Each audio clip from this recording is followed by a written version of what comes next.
tui te here tangata, ka rongo te po, ka rongo te ao, hui e, taiki e.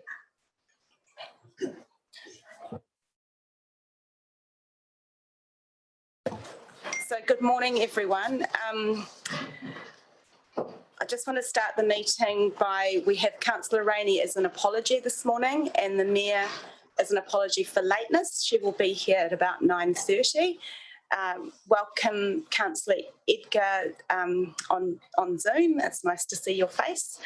I don't think I have any other apologies. I think everyone else is here. I just want to remind everyone that the meeting is being live streamed to our council's YouTube channel. So please turn on your microphones when speaking and off when you've finished. And our recommendations will be displayed on both screens for referencing, and amendments will be shown in red. If you have an amendment, please provide some wording in writing beforehand. In terms of the agenda today, the chairperson's report will come at the end of the meeting, and there's no other changes to the order of business, apart from I do want to begin. We've had the unfortunate news this morning that Catherine Hunzinka has died this morning. So she was part of our customer services team. I understand she's been with us for about 10 years, so it's very tragic news for council, particularly for the customer services team. So our thoughts are with them. Pani is going to share a purification karakia with us now, just to acknowledge her passing, and then we'll have a minute's silence. Tēnā tātou, tēnā koutou. Tēnei au e hoki wairua atu ki a koe e te waine hoki atu rā ki Hawaii ki nui, Hawaii ki roa, Hawaii ki pāmamao. E moi, e moi, e moi. Nau mai e te ao kawea mai ngā hua o tēnei rā.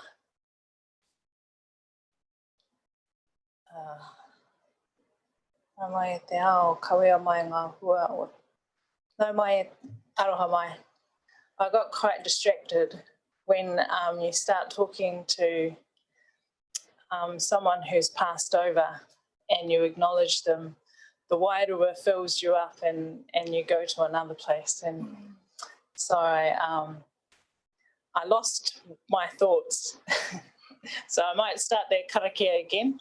This karakia was composed by Te Huirangi. It's a purification karakia. And yeah, I just wanted to acknowledge the passing of our staff member and also those who mourn today. And I hope that they find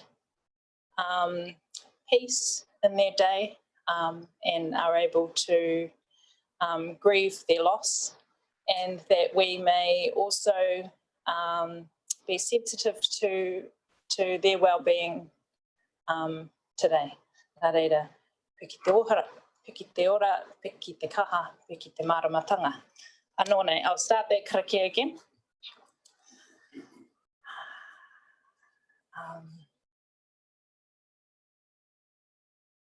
Nau mai e te ao awa te ao, uhia mai tō a ki tēnei mauri ora. Uri ia te pō, uri te pō a ngū ki tua, kai te tui, kai te rarama, ura mai te rā. Uru te mō ata tōtoro te puina tākiri te puata kai pō. Hira mai te haiata ki tēnei tauira, te oonga o tēnei manawa ora. Te arawa ke nei ki te tū rama te aio nuku te pū take rongo. Te hau angi e tai a pio nei i ngā koro puta o te ihu nui o te ihu roa o tama ihu ngongo. Hau tā kiriata, ka ao, ka wātea. Tēnā tātou, tēnā koutou. Kia ora.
Thanks. Thank you for joining us at short notice.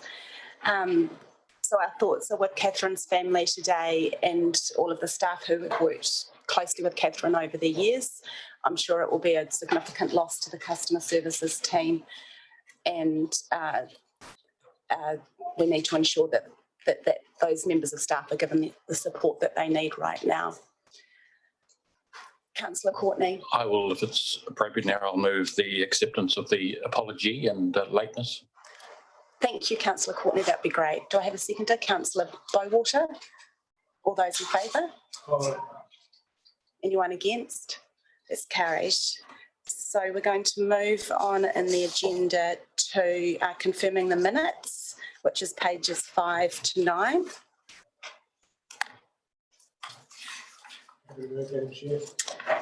I haven't moved by Councillor McGurk, seconded by Ms Payne.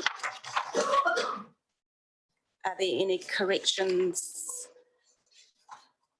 Anyone have any concerns? No, in which case I will put it. All those in favour? Anyone against?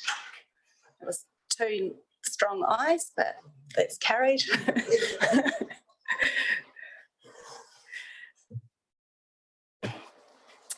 And so next on our agenda we have item number 7, which is the Whakamahirifokatu Nelson Plan Program update.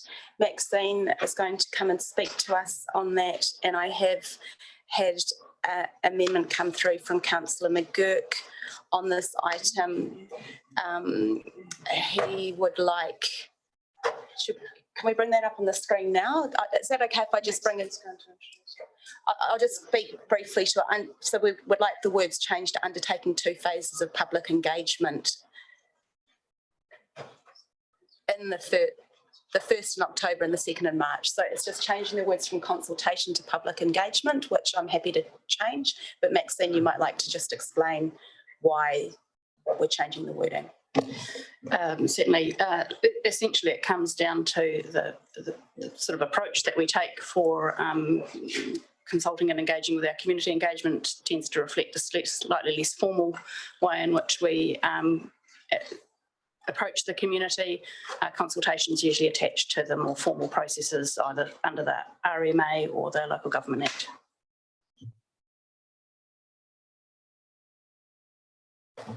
So would you like to speak to your report briefly, Maxine?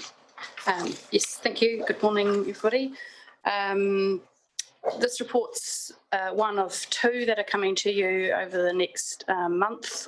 This one is an update on the program for the release of the Whakamahirifokatu Nelson Plan, which is one of the primary resource management plans produced by this council. This is quite a substantial milestone, the update in this program, I suppose, preceding the release of the draft plan for public engagement. I personally would like to acknowledge a lot of the efforts that have gone in from staff prior to me, as well as current staff, not only in the planning team, but across the organisation. This plan sucks in a huge amount of resources up and down the organisation, from admin through to senior managers. So I would like to acknowledge that, as well as the efforts of the iwi working group. They have partnered with us for quite some time, and it is no small undertaking. So in terms of my report, I won't go through it particularly. Essentially, it's an update on the timing and sign off of the 2 phases, with a expectation for release of the notification, which is the formal part of the process, in early 2022. The report also contains some of the feedback that we did through the key stakeholder process, and you were taken through that in a bit more detail at the workshop on the 4th of August. And I just want to talk about the sort of phase 1 and phase 2 parts of the engagement process. Phase 1 is taking out to the public the majority of the plan. There were some sections that have not been able to be completed in time or have subject of new NPS or national direction changes that we are awaiting. Those will be incorporated for that second phase of engagement in early 2021. And I did want to make one correction to my report item at point 3.3, and where it says that we will go back out in March with the entire plan. That's actually probably going to be very difficult for us to achieve, so we will go out with the parts of the plan that have not been consulted on prior. So just a slight change to the report there. We will, people will be able to make submissions where there's direct relationships with the other parts of the plan, of course, as well. But it is quite a logistical undertaking to create new versions of the plan. So in terms of the timeframes that we've got here, if we were to reissue the whole plan again, we would have to extend the timeframes and budget. So that's probably all I want to say on that. If there's any questions. I have Councillor Noonan first. Thank you, Madam Chair. Look, I just wanted to pick up that correction or change to the report, because in the future, when looking back, I just want to make sure that it's recorded correctly, because it's quite important, I think, to the public. So was that at 3.3, and what did you change it to? That it is not, it won't be a release of the entire plan, but that we will release those parts of the plan that were not released through phase 1. And I've listed the parts of the plan in 3.31 to 3.35, which we will expect to be releasing in that second phase. Okay, so change really is that it's not the entire plan, it's parts. It's the parts that have not been consulted. Okay, fine, and that'll be altered on the report. Cool. Okay, and the other Be noted in the minutes or the report updated. It's noted in the minutes. Okay. So that will be reflected clearly in the minutes. That's really good, because looking back, I think it's important, because we don't want to be you to be held, you know, that's what you said then, but you've actually changed it. So my second question relates to communications of how this, because consultation is quite different from public engagement, and I'm just wondering how the importance of this plan is going to be relayed to the community, so that they are interested in it and come and talk to us and submit. So is it going to be a little bit different, Maxine? It's quite substantive. There is a substantive consultation, engagement plan prepared for this, from in-person meetings, drop-in sessions, through to a lot of online content. We have increased the online content on social media and in the comms directly from council. There will be letters out to all ratepayers. People who have particular features on their property will be contacted directly by letter. So we have a pretty broad approach to getting in touch with people. We will do online Q&A sessions just to anticipate some of the uncertainty we have around the COVID-19 situation. So we've moved to a slightly more online approach, because we have to anticipate that there may be, you know, changes in the alert levels which restrict how we can directly interact with people. Just following up on that, Maxine, so in the past we used to talk about pre-consultation and then the formal consultation period, and so now we're using the word public engagement as that pre-consultation. So in section 3.3, when we say second phase of public consultation, what we actually mean is a second phase of that pre-consultation of public engagement. We perhaps need to really clearly communicate to the public that there's 2 rounds of public engagement prior to when we notify the plan. That's the formal consultation period, isn't it? So even when we notify the plan, there's another opportunity for people to give feedback. That's correct. That's through a more formal process. That's correct. When we notify the plan in 2022, the formal process of making submissions and hearings begins. So I wonder if that second bullet point in number 2 of our recommendation could more clearly articulate that the anticipated notification, which will include includes formal consultation of the proposed plan, will be in February 2022. Including formal consultation.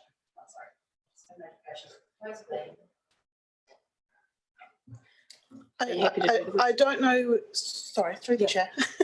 I don't know whether we necessarily need that, because what the key is as part of the communications that we'll be doing with the public will make it really clear what the distinctions are. So I don't think we need to change the. Maybe if we just make that very clear in the minutes though, that we are actually doing 2 rounds of pre-consultation or public engagement, and then there'll be a 3rd round of formal consultation with the public. So the public will have 3 opportunities to give us feedback. I saw someone had Councillor Courtney and then Councillor Laurie. Thanks, Madam Chair. Through to Maxine. Thank you for your presentation of the report. I'm looking at 3.7, key stakeholder testing. Now, I'm just curious to know whether you talk about public consultation in 2 different stages and then at the end bring it all together. Do you envisage having ongoing, or have you done all the testing you want with the key stakeholders, or are you going to take them on the journey with you, or what's happening from now on with them? Certainly, that is our intention. We've initiated the process with them as a consequence of having a bit of time because of the COVID delay, not being able to go to the public. And that first phase was quite specific about making sure, giving people who use the plan frequently an opportunity to have a look at it and test whether or not they can understand the provisions, if there are interpretation matters. And we have indicated to them that any substantive matters are things that we will continue to discuss and look at over the coming phases of engagement and consultation. They have absolutely the same rights as any other party to provide feedback in the informal and formal stages. And for certainly a number of the parties who have raised slightly more contentious issues or substantive matters, we have a plan to go back and engage with them. Thank you. That's good. I have Councillor Laurie, Councillor McGurk, and then Councillor Edgar. Thank you, Madam Chair, and thank you, Maxine. On a similar theme, I received a message the other day from someone who works in the resource planning management sort of field, who said that he'd asked to be part of the plan stakeholder feedback group, but was turned down. How do you go about deciding who gets to be part of that process and who doesn't? The process went out to all NZPI local members, so it was sort of we had to make a call as to sorry to interrupt, NZPI, New Zealand Planning Institute. So there was a preliminary list put together. It was circulated to the steering group and the governance group for input, and ultimately it was a call of, at what's the scale. It's either full out and out available for everybody to have a say, or it was somewhat of a selection, but the selection was to go to the local branch of the New Zealand Planning Institute, which represents quite a wide range of planning professionals. And are you confident through the chair that we've got enough different kind of views contained in that group to give us a wide response, so we're not just business as usual, we're not just hearing from the same voices? Well, the response that we got back through the key stakeholder wasn't a huge amount of people who responded. So we went out to about 80 different parties, and within those, some of those were groups who could have gone out to their members more widely. And the responses that we got in some cases were, we'll come back and look at it when it goes out to the public as a draft. Some of them did come back to us and say, provide feedback on particular parts of the plan. There are multiple opportunities for people to get involved in this process. So I don't believe that anyone has been, lost any material opportunity to provide feedback to the council on the plan at this point in time. So given the importance of this work, you're confident that we're not going to go through a process in which we get the results of groupthink coming back to us? So through the chair, I might add to that, and then Maxine, you might want to add something at the end. In terms of process, the 3 or 4 phases now of consultation and public engagement is above and beyond what many other councils do. So many other councils, some of them don't even send a draft out before they actually do the public notification. So if we think about it, we took the opportunity during COVID to go out and target some key players that we know have, very much interaction with the plan, got some good feedback from them. We're now going out to the public generally. So that will pull in a whole raft of people that were of wider interest. And then we're going out again, and then we're notifying it. So I don't think there's any opportunities lost whatsoever. I think it's open and. That's very reassuring. So my last question, second question is, we ask the public for their opinions on lots of things, which is good. But sometimes I sort of feel that they suffer a little bit from consultation fatigue. Why, in a nutshell, do you guys think it's really important that the public gives us feedback on this?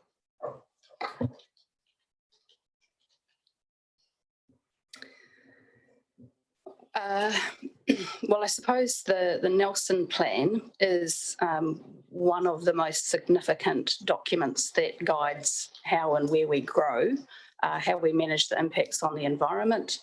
It is a plan that sets up the framework for decision making, both how people can operate at a day-to-day level on their properties, through to how the council decides and runs how the performance levels it has to meet for many of its assets and systems.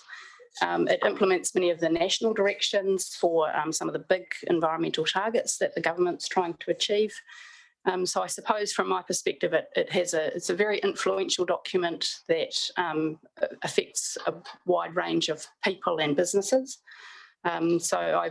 We will be encouraging through this process, as many people to provide their views from right down at a sort of property, how it affects them, through to the short and longer term sort of views for the community. Thanks, Maxine. Claire, have you got anything to add to that? I do. So through the chair, for me, this document is our vision for our community and how we deliver it through our resource management lens. And it's the driver for all of the regulatory framework which will follow in the future around how we develop and how we grow. So it is very critical, as Maxine said, individual property owners right through to developers, right through to the community, that they all get involved. Is it fair to describe it as the one plan to rule them all?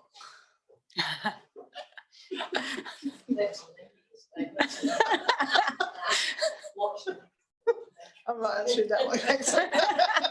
You don't have to answer that one. But maybe if people thought about it in that way, it would encourage them to give us feedback. I think, Councillor Laurie, you've asked some really excellent questions, because I do think that sometimes the community don't understand the significance of some documents versus the significance of other documents.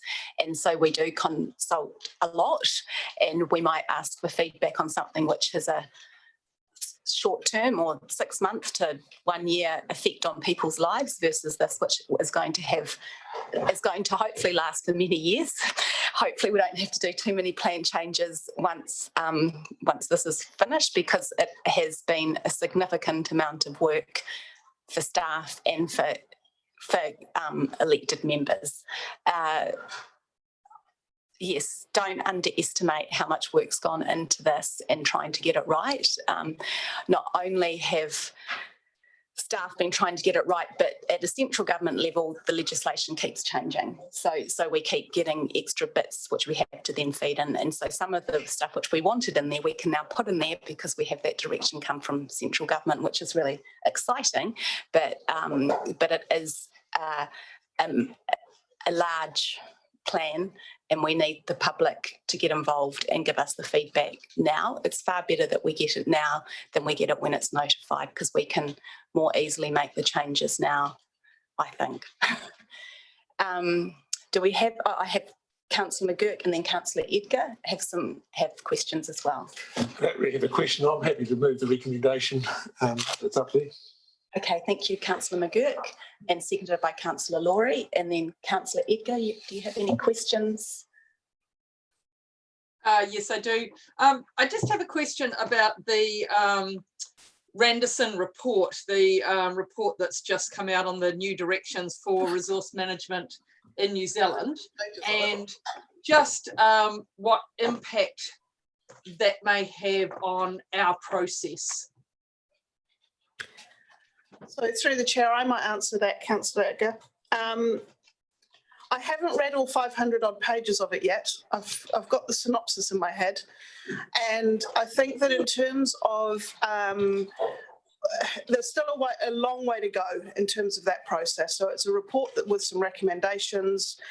The government, when they come back in, will decide, or if they get back in, I shouldn't assume, should I? But they will then go through a process. So we're still probably at least 2 years away before anything lands in terms of pieces of legislation. The direction that the Randerson report takes, there's a criticality for me in that they're recommending that we still keep the natural and physical resource aspects together.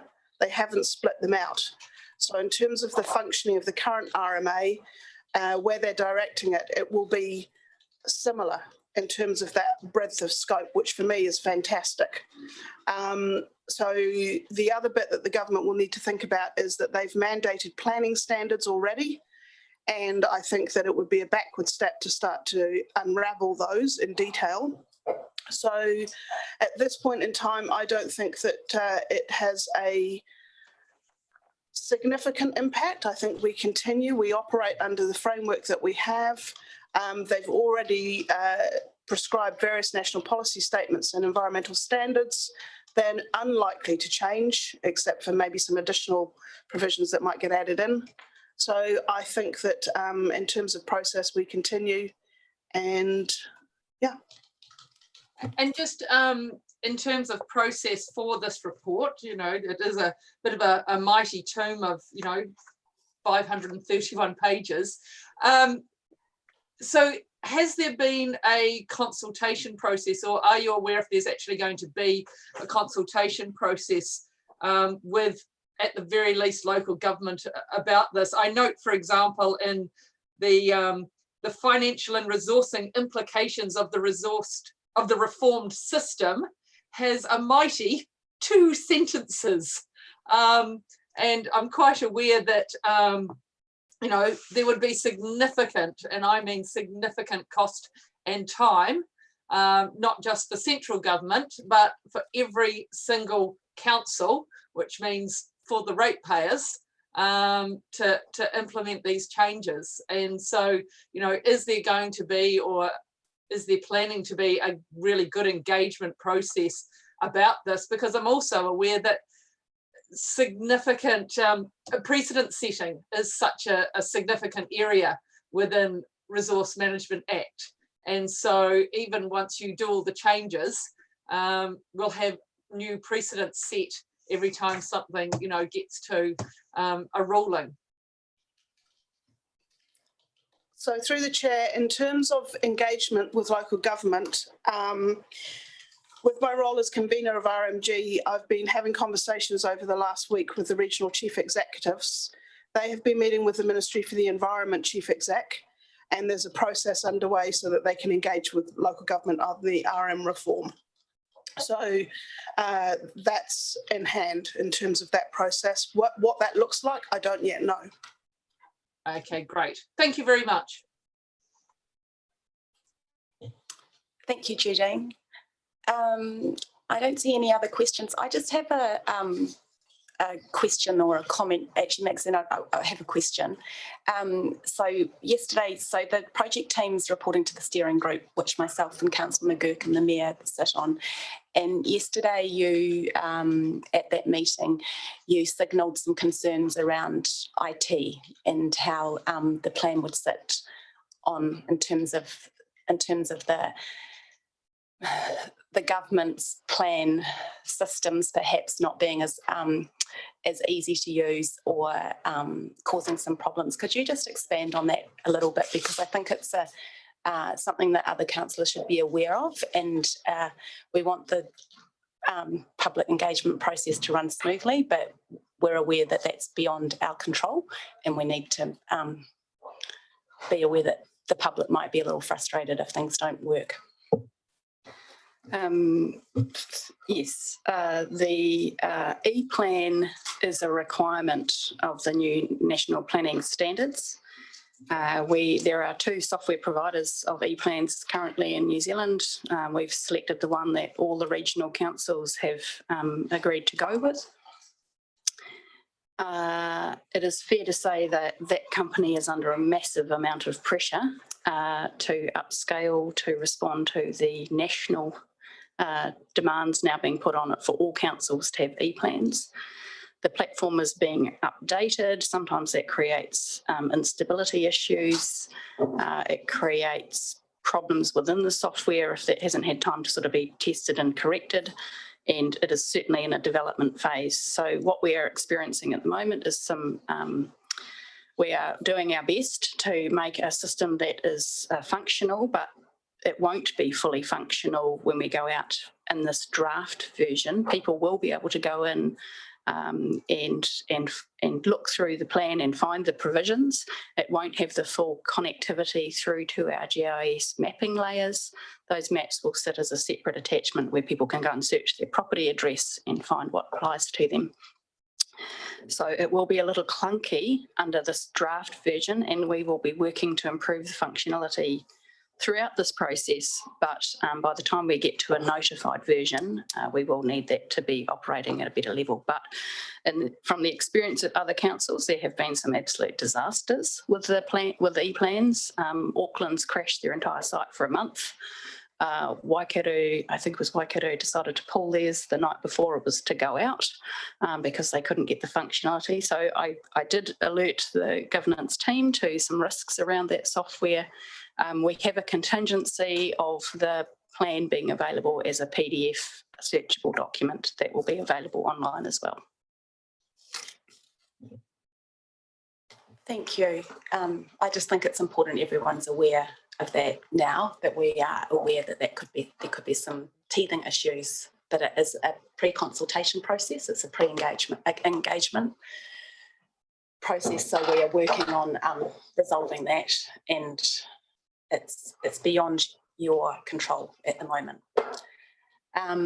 Does anyone else have any questions? In which case I'm going to move into, I think that there's no concerns about the direction we're taking, and I do want to acknowledge the staff and the hard work that they've done to get it to this stage. I think that there's been a lot of feedback from the steering group in terms of some of the updates that needed to be done, and that's all been actioned and worked through in a very ordered process. So it's really clear the communications which are going between staff and that steering group at the moment. So thank you for that, Maxine. I have Councillor Edgar who would like to debate. Does anyone else want? I have Councillor Noonan and Councillor Laurie and Councillor McGurk. So I'll start with you, Councillor Edgar. Thank you very much, Madam Chair. Look, I really want to speak in support of the resolutions. I want to commend staff for the approach they've taken. There has been, I believe, exponential work in most recent times, if for no other reason than just with all the changes, legislative changes, NPS additions that have come out. And while there are some areas that are going to come out in a second phase in March, there was still the need to review everything that had already been done.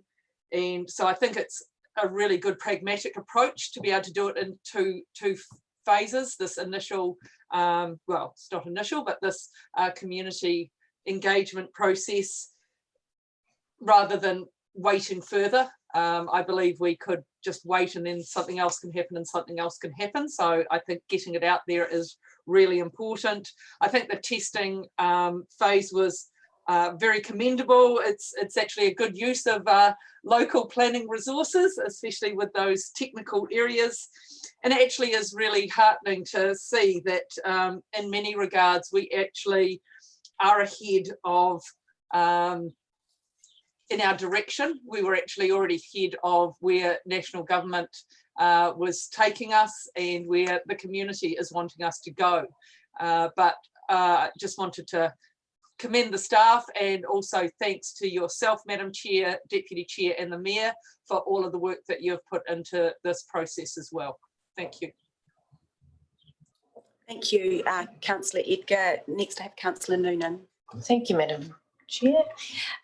Look, I just wanted to say very much similar to Councillor Edgar, but in the past I've been quite sceptical about the work being done on this. It seemed to be disappearing too many times, and I had lost confidence in it. I have to say that recently that has completely changed, and I have total confidence now, and I just wanted to pass that on because it just has a completely different feel to where we're going.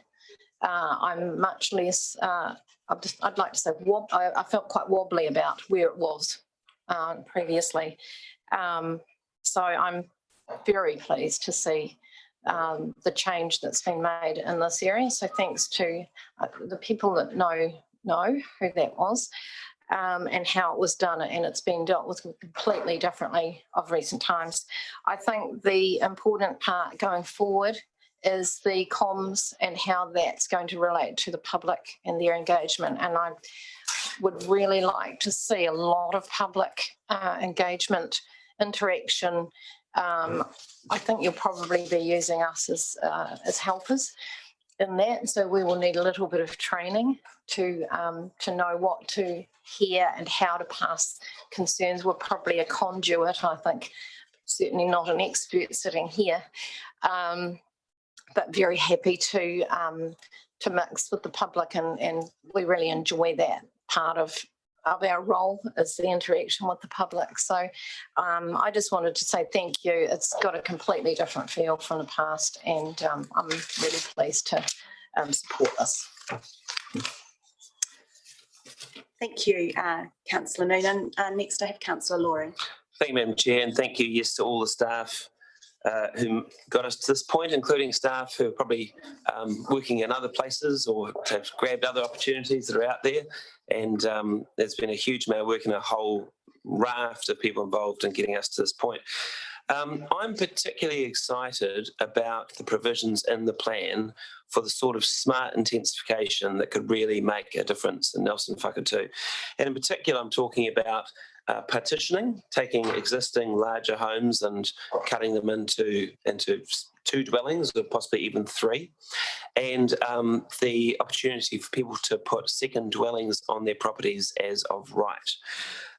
These are things that I've often talked about at this table and out in the community, and I believe they have the potential to make a huge difference to Nelson Whakatū. They've already made a big difference overseas in smart cities, and we can learn from those cities. If embraced, these options will provide hundreds of homes for Nelsonians. They'll make it easier for older people to stay in their own homes, which is something we're going to need more people to be able to do. They will create more opportunities for intergenerational living, which I see as a great positive.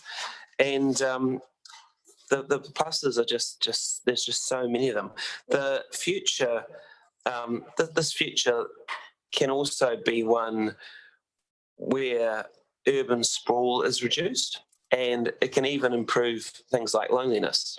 It's just bringing people together where people already live and where we already have infrastructure. So everyone who recognises that we need more of that, I really hope that they engage with the feedback process and tell us what they think, because, yeah, it can lead us to a smarter future.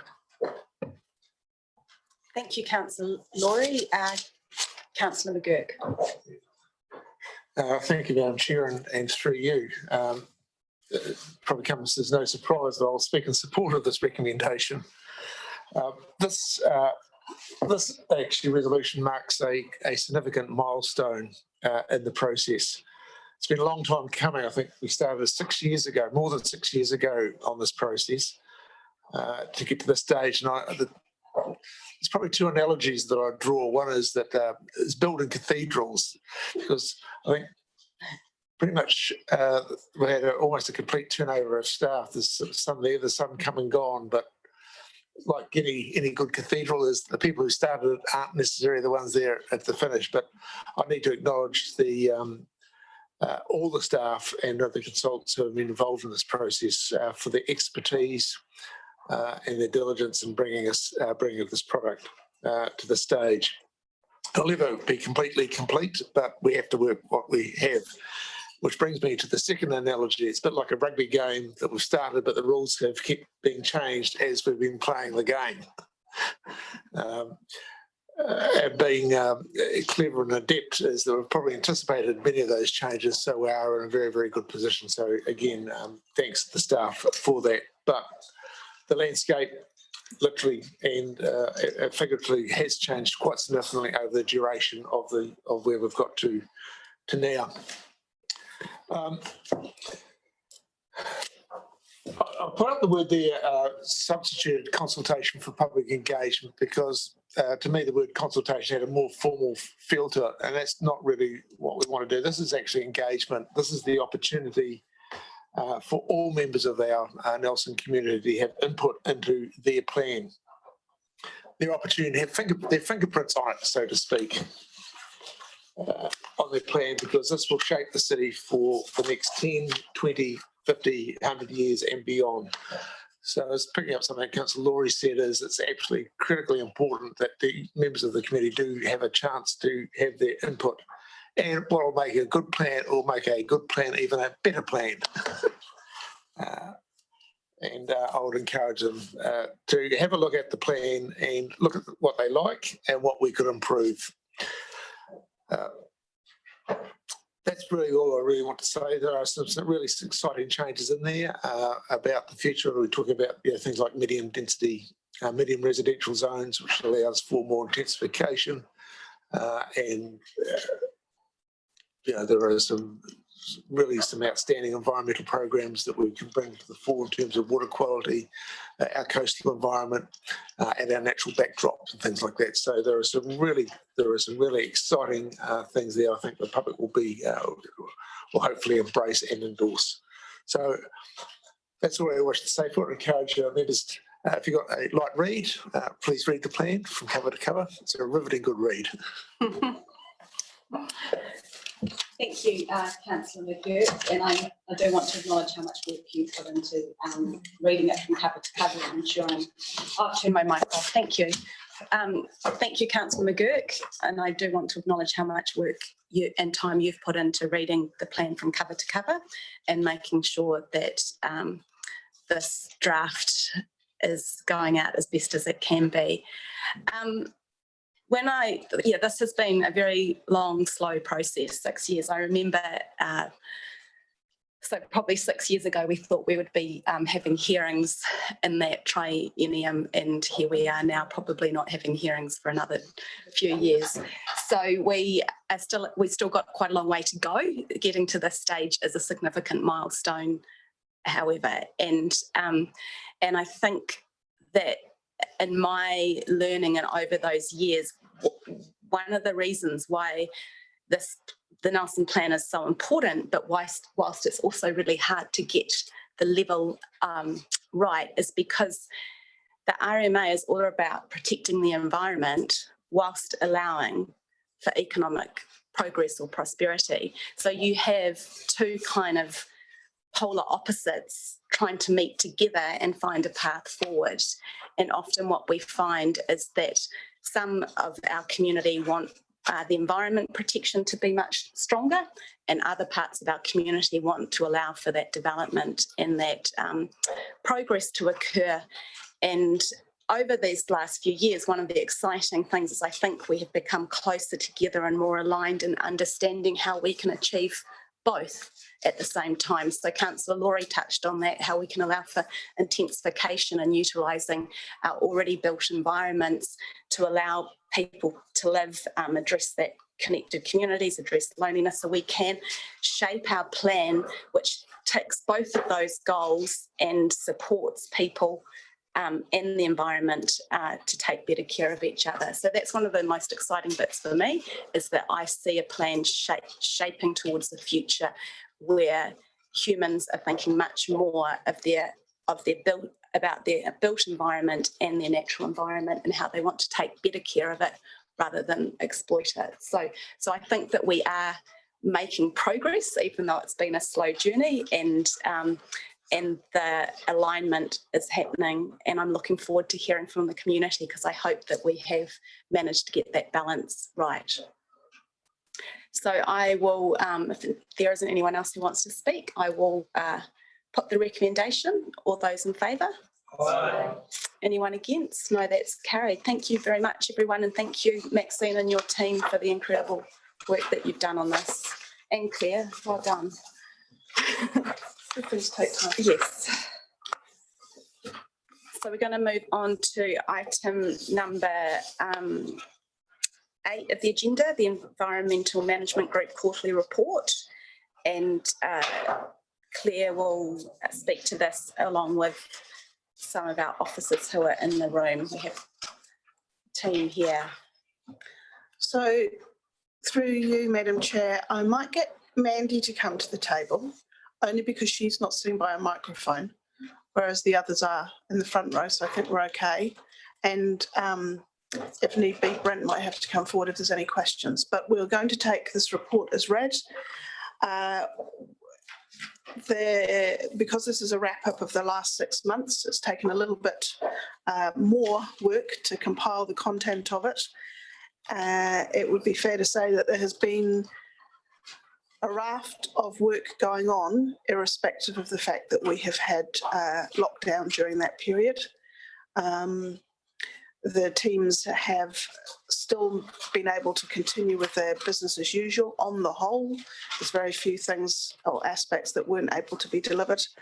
And I just want to thank all my staff for getting us through the last 6 months. I have appreciated their support. And yes, thank you very much indeed. Okay. Thank you, Claire. Is Mandy here to speak to anything, or she's just joined us? Yeah. So, do I have questions, Councillor Courtney? At this point, I see a number through there, but I just want to draw attention to page 23, right at the bottom there, science and environment, and their compliance and reporting against relevant policy statements and standards.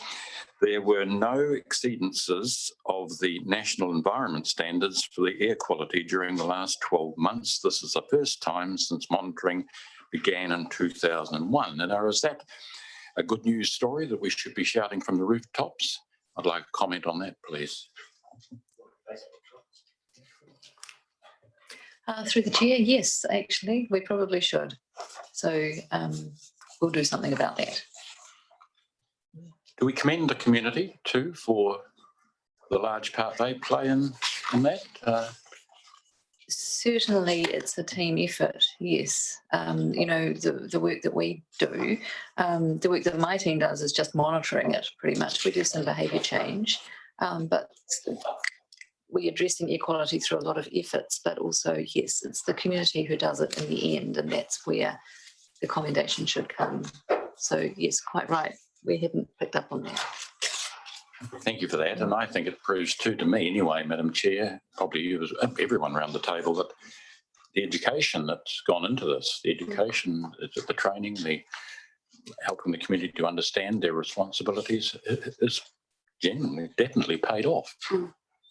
I'm scared to say I'm excited about it, but because I get feedback, something that you are overly excited about. I think we can be about this, though. I really do. Thank you, Councillor Courtney. Yes, I think it's an incredible milestone. And I think when we think about quality of life and living in an environment where your air is clean and how hard that is in the modern day world. So particularly during lockdown, the air quality all around the world vastly improved, but we've been managing to do that for quite some time, and to have that happen for a year is very significant. So people who suffer from asthma or other lung issues, this is life-changing in terms of their day-to-day experience, as well as their long-term health over 30, 40 years. So we can't underestimate the importance of air quality in day-to-day human life. So huge milestone. And we should also acknowledge Richard Copenhagen and his work that he does in terms of healthy, warm homes as well. I have Councillor Laurie and then Councillor McGurk. Thanks, Madam Chair. I think it's great news too. I've always said that the way that we cleaned up our air in Nelson over the last sort of 20 years is really it's sort of been the unchampioned achievement of a generation, really. It's been such a massive shift. But I'm just wondering, with these numbers, is that really the team of 50,000, or is it the benefits of lockdown? Or is it both? Through the chair, these, as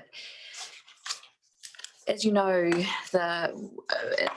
our scientists, we never like to say anything is, taking a snapshot and calling it a trend. So this is a trend. Our air quality has been improving over all this time. Back in 2001, I think we exceeded 85 times or something, and the amount was 3 times the World Health Organization recommendation.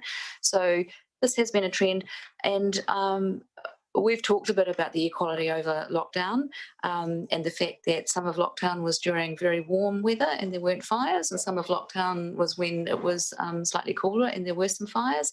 And we can't actually say whether this lack of exceedance is to do with lockdown. However, normally when we get exceedances, they are in June and July. So it would be my guess that the lockdown hasn't necessarily affected this. And if anything, there have been more people at home and more fires being used during the day than there are in other times. So to get 0 exceedances at this time is actually a pretty good achievement, I think. Great stuff, thanks. I guess that we could say that it's been a very mild June and July. If we think about the temperature today, I think that's the coldest day we've had this winter. So it'll be interesting to see what happens next winter as well. And I guess the trend will be for more mild winters, which is lovely, but less snow for those of us who love to ski. I have Councillor McGurk. Yeah, thank you, Madam Chair. A couple of questions. Sort of the area of interest is around the biosecurity and the pest control. Don't know what. A couple of ones is 5.59. You talk about possums up in the monitor and the roading and the numbers. I'm a bit concerned that there seems to be a rise in numbers in terms of damage to the native.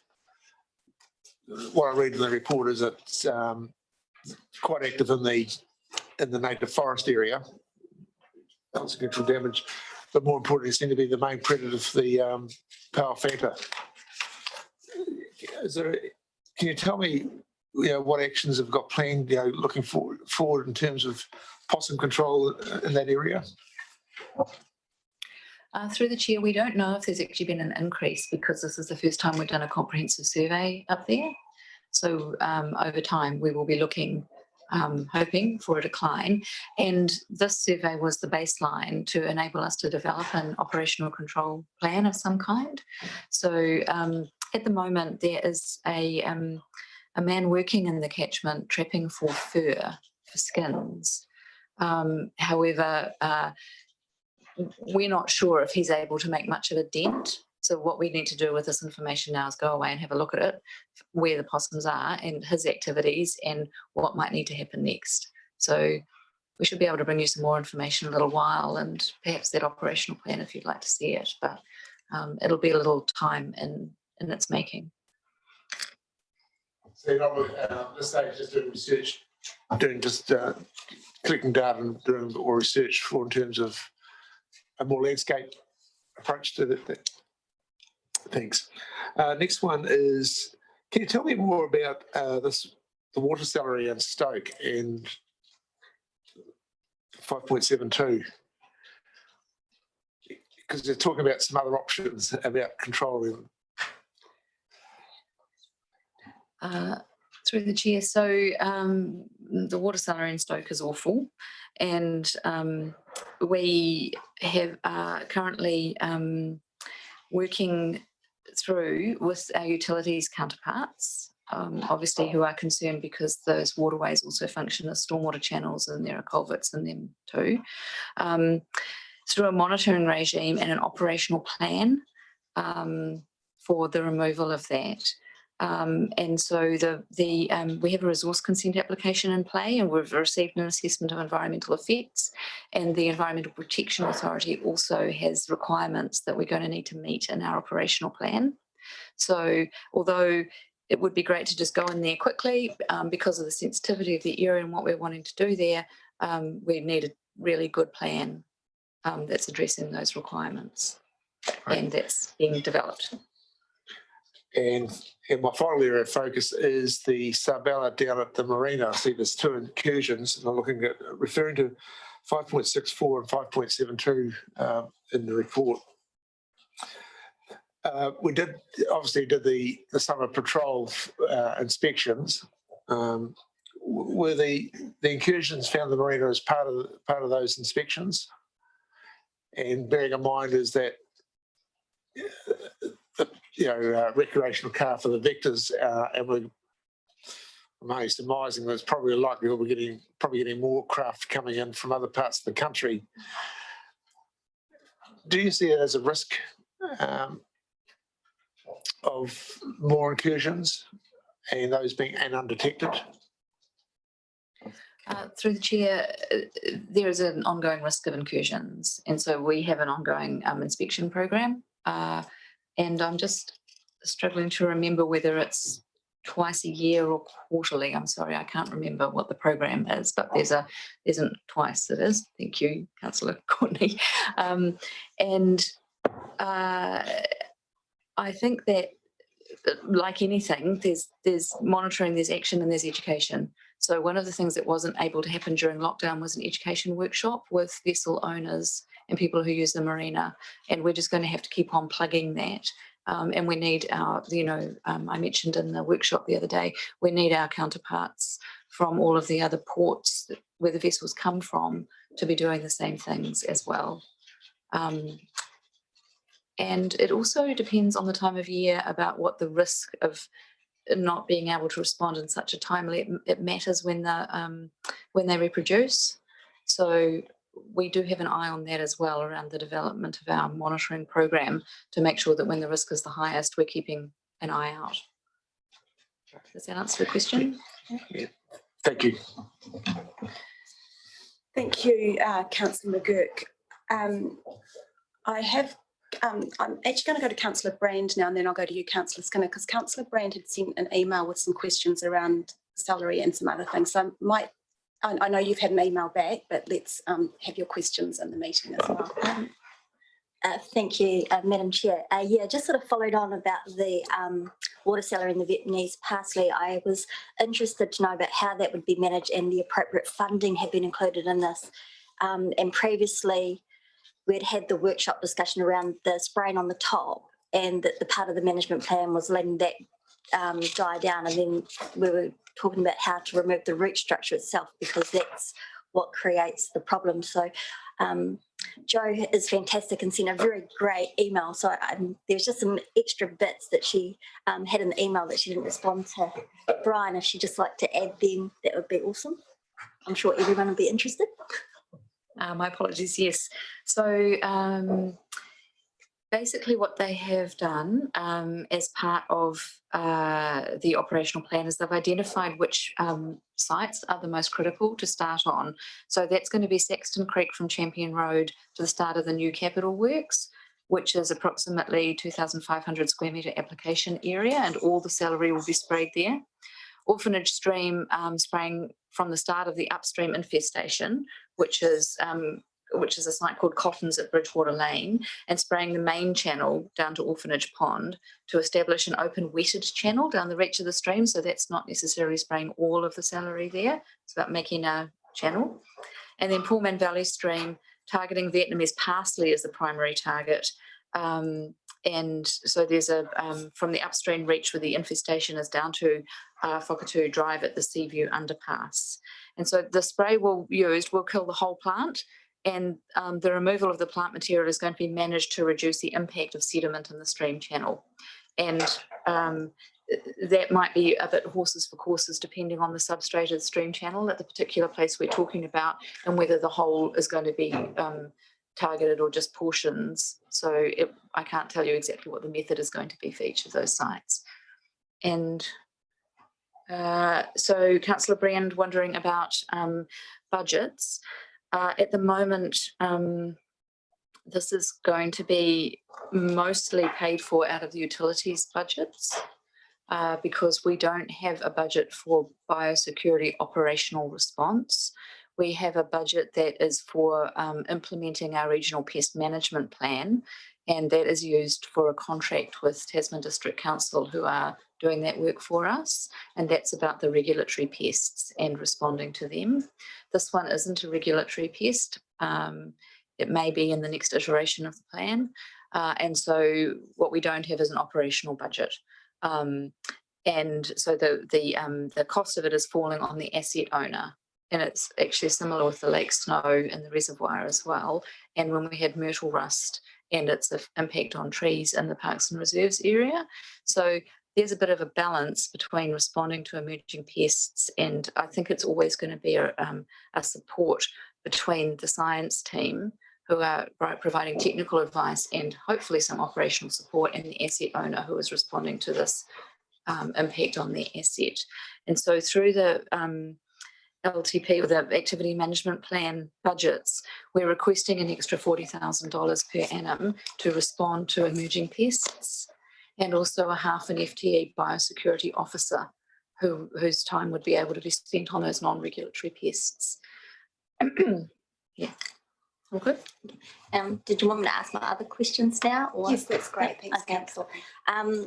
So then I also talked about pest management, which was, it talked about the backcountry predator control. And just so that we're all clear, I sort of asked exactly what that area was and what it included, which I know Brian was talking about the possum patrol, which is that like a community patrol? Or I just imagine these little people out there with little hats and monitors and ticking people off, possums. But yeah, so I just sort of asked the question around that because the old man beard and the goats were excluded. So again, Jo is an amazing resource and very informative. So another amazing reply. Okay, so Councillor Brand's question was about what's going to be covered in the cost of backcountry predator control, and where was that? And that I had mentioned in my presentation, in the video presentation, that we weren't specifically requesting funding for dealing with goats and old man's beard. So the key predators of our native wildlife are rats, stoats and possums. And these are the species that are being targeted through the government's Predator-Free New Zealand goals. So goats are browsers, they target the plants, whereas this conversation, the predator-free, is about predators of wildlife. So it's important to we actually do need to be doing both of those things, because obviously if the forest dies, there's no food for the birds, even if there's no stoats eating them. So you have to get both of those things right. We're looking obviously at options for reducing the impact of those predators on native wildlife, and it's 10,000 hectares of council land that forms the backdrop of the city, and that's particularly in the Maitone and Roding conservation reserves. And what we want to do is reduce the densities of those predators to enhance the native wildlife values that are there. So there are robins And I don't know if anybody's been in the Brook Sanctuary recently, but I was there a couple of weekends ago and saw 2 robins, which was really cool. There are robins, giant snails, and also geckos, in particular the green gecko in those areas. And those are going to be, so reducing those densities is going to be essential for the return of those more vulnerable species, and also for supporting the work of the Brook Waimarama Sanctuary. Landscape scale predator control is only going to be effective if we do it with our adjoining landowners. So that's the Department of Conservation and Marlborough District Council and Tasman District Council. So we really need to get our whole regional act together if we're actually going to make a difference there. And this is where the Kotahitanga Motitaio Alliance strategy comes in. And I'm aware that we haven't given you much information about the Kotahitanga strategy. So I've just made a note to myself that I probably need to bring a report to you about that. And so that has a strategy which is about landscape scale change, and under that strategy, and we are a partner in that alliance, we're going to be seeking advice on the most cost effective and meaningful ways to do something across the whole region in that backcountry, particularly Mount Richmond Forest Park. So regarding goats and old man's beard, we have got control programs for those pests on that conservation reserve land. We do professional goat culling, and we've got quite big weed contracts going on up there in the Maito and Roding areas. But there's also a problem in the urban and peri-urban spaces on private land and forestry land and road reserve and all kinds of bits of land. And so we need a whole of community response to make an impact on those and other things like possums and banana passion fruit and assorted other pests. Because they're not covered in our regulatory plan, we don't, as I said before, have funding for them. So we're going to need to work with key partners and community groups to address that.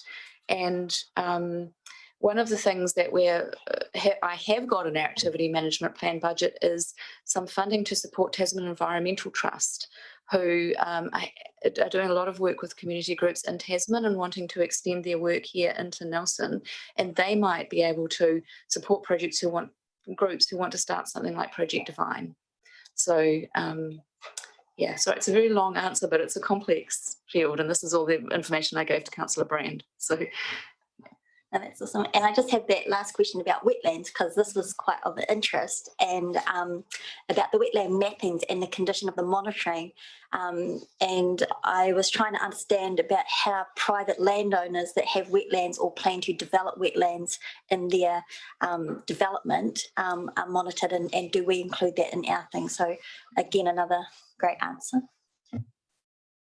So under the new National Policy Statement for Freshwater, every regional council must identify and map every natural inland wetland that's more than 0.05 hectares, and we have to do it within 10 years, not including those on public conservation land, because they are already covered by the provisions for conservation land, which are in some ways more strict than what we would do through the mapping exercise. And we also have to develop a monitoring plan to monitor the condition of the wetlands to be able to assess that there's no loss of values or extent of those wetlands. And wetlands on private land are included in these requirements. So like the significant natural areas, we're going to have to map them, and we're going to have to monitor them, and we don't have the monitoring plan sorted out yet, but we're working flat out to try and do that. We've done a desktop mapping exercise already, so that needs to be ground truthed. And we have included in our AMP budget $40,000 in year one, and then $10,000 per year after that for monitoring. However, I've just had some advice this morning that the mapping might need to go over several years. And so I might be needing to split that $40,000 into $20,000 a year for the first 3 years of the AMP. So just still getting a bit of advice on the cost of doing that. Thank you, Councillor Brandon. Thank you, Joe, for those excellent and really informative answers. And I think that the questions asked really show how interested this governance group is in the issues around environmental stewardship. So just listening to it, I'm wondering if at a later date we have a workshop and perhaps you bring back sort of some of your thinking, and we see how we can support you and ensure that there is sufficient budget lines to not just monitor but start to action some of the predator control. And as well, I'm very aware that a lot of this work is presented to the Biodiversity Forum, and the Biodiversity Forum will be working through its strategy at a later date, but perhaps we could come in and consult, it is consult, but have a workshop with the councillors to get some early input at a governance level into how we'd like to shape that biodiversity strategy, which belongs to the entire community, but a lot of the work is being done by council. Joe and I have been having some conversations around how we can support potentially council biodiversity strategy. Is that right? Is that what you're thinking, Joe? Maybe you want to touch on that really briefly. Yes, through you, Madam Chair. We have got this regional biodiversity strategy, which is developed and owned by the Biodiversity Forum. There's also the New Zealand biodiversity strategy, which has recently been released. For our own operational planning, we're thinking that we might need a council biodiversity and biosecurity strategy just to help guide where our money is best spent. So we don't have our very own document at the moment, so we'd like to develop that. So I think that would be an excellent direction to take, and perhaps we can have a workshop on these issues and how we would shape that into the future. Thank you so much for those great questions, Councillor Brand. Councillor Skinner, you had some questions. Cheers. Just the one that segues quite well into this. So through Chair, just the myrtle rust, and I'm looking at 5.67. I know you mentioned it a bit earlier in regards to treaty's response. That came in 2017. I remember at the time it was something we were looking, or New Zealand was looking at trying to eradicate, and sort of forgotten about it. But I love my Fijoas, and I know the myrtle rust attacks those as well as the other related species like Hurikawa and Rata, etc. And in 5.67, through Chair, it's been one of the sort of most observed species. Has that become a growing problem? And B, is it something we can eradicate? Through the Chair, yes, I was dismayed to see that too. We don't monitor the amount of it that is here, so I can't tell you if it's a growing problem. The Ministry for Primary Industries decided quite early on that eradication was probably not going to be feasible, partly because it's a wind-borne organism, which makes it really tricky to control. We don't have any plan. We continue to have information for people on our website, and periodically we put out some information about it. But it might be one of those things that we're not very sure what we can do about it. So I would just like to go away and have a look at where that situation is at, because I'm not certain, but I'm pretty sure it's a yes. We can't fix this. It's got too big. I'd be interested if you had not now, but at the time, because it's one of those things that popped up. What shivers, like I said, the Fijoas, as well as the Regenerative Agricultural issue on that. But I know with the great white butterfly going back not so long ago, I thought shivers that's gone and out of control, and we hammered that back, and that was a huge effort in Nelson over a couple of seasons, and that was impressive. So I was always hopeful that, and I hadn't seen any information on myrtle rust of recent, so I'd sort of forgotten for maybe it's gone, but yeah, if you are able to, I'd be personally interested in if it's something the council would be interested in, if it's something we may be able to, if achievable, hit back hard, but I'll wait till response on that. Thank you. Thank you, Councillor Skinner. I think that fits into sort of this biosecurity strategy thinking, and in the past we've had issues around the ants, the Darwinese and Argentinian ants. I'm curious what the South African praying mantis actually does to our ecosystem. I have it in my garden, but I don't really know what damage it's doing. So sometimes we don't even know the damage that these pests are doing, and at an individual level we could be perhaps doing far more to remove them than we're aware of. So I think the community is probably really interested in some of these pests and how we manage them. And I know when we went through the pest management plan, most of the pests which people were interested in are not in the plan. So again, there's that appendix which we could bring into this strategy and into our thinking of how we educate and inform the community of the issues in their urban environment and how we can do more to eradicate or decrease the population of some of these issues. I have a question from Councillor Courtney. I'd like to wait to Dennis first. Okay. Okay, so Glenys. Thank you, Madam Chair. I was just picking up on Councillor Skinner's question about myrtle rust, and it is my understanding that it has moved from eradication to long-term management. Yeah. And there is currently a governance group and a strategic science advisory group looking at myrtle rust and how it's best be managed. And I'm happy if you send me any emails about that, show us I'm on that group. Kia ora. Oh, kia ora, thank you. Thank you, Glenys. Councillor Courtney. Thank you, Madam Chair. Just very briefly through to Joe again, and I just want a reassurance on the environmental grant scheme. And that's on page 37, 5.55, the environmental grant scheme. Introduced a year ago, it's been going a year now. It's incredibly popular. It's a real success story. Popular with the community, successful in the results it's getting. And I just want to be reassured about this future and ongoing funding.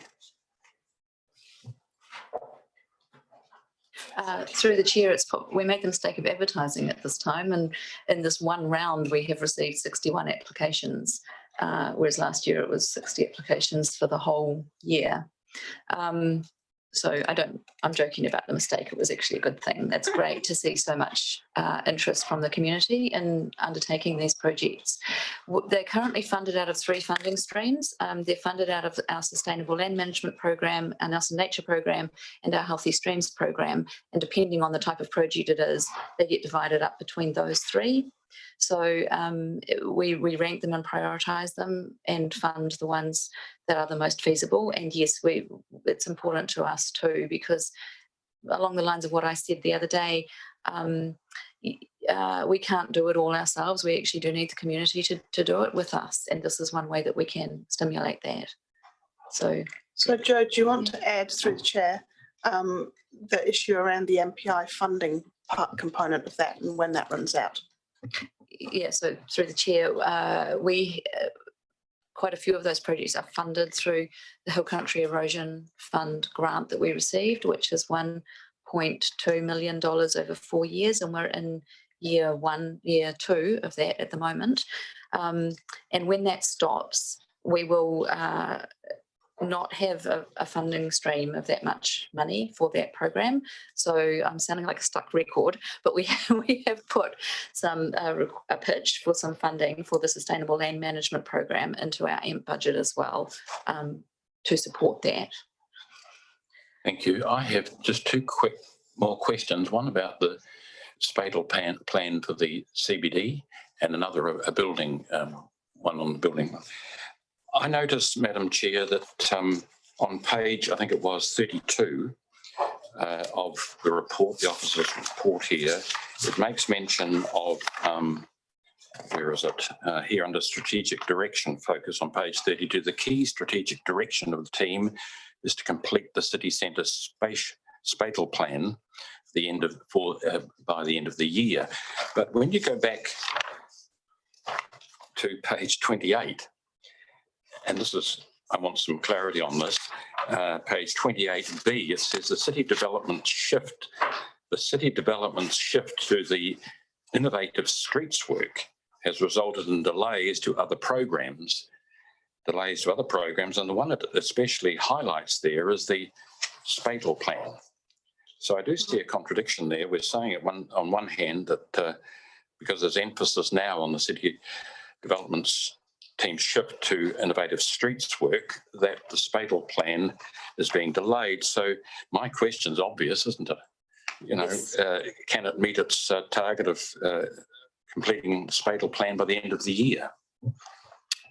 Through the chair, sorry. So I guess one section is backwards looking and one section is forwards looking on this report. So the spatial plan was due to be complete in June of this year. So that first comment is in relation to the work that Ellen and I did on Streets for People during a lockdown, and also I guess the fact that we were in lockdown meant that we couldn't meet the deadline of the spatial plan being completed by June. And so the strategic focus section is looking forward over the next few months and recognising that there's significant effort in reprioritising needed to be made in the team's work program in order to get that complete by December.